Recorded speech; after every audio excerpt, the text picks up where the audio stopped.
kada mlada ulaziš u narodnu muziku, da li ti je neko davao neke, da kažem, pežorativne ili neadekvatne komentare? Da li si se kao mlada suočavala sa nekim stigmama koje prate, pogotovo pevačice, jer naravno naš hrabri narod će prvo osuti paljbu na pevačice, ne na pevače narodne muzike. Tačno.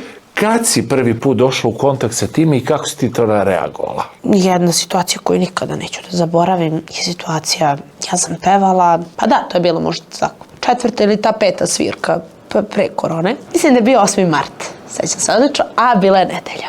I ja u ponedjeljak sam trebala da idem u školu, na pretčas. I ja se sad budim, kasnim, katastrofa, sve to, ajde. Ja kucam na vrata, izvinjavam se što ometam čas i to, a meni moja profesorka puno, znači cijelo odeljenje tu. Ona me kaže, uđi pevačice moja.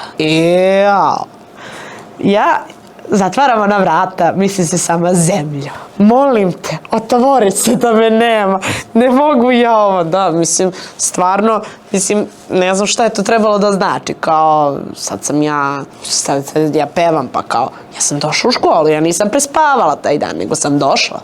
I nebrojeno puta sam došla u školu. Vikend u Novi Pazar, Guča i Topola. Ja u ponedjeljak u školu. Ko me pita? Pa ja moram. Ti si profesionalac.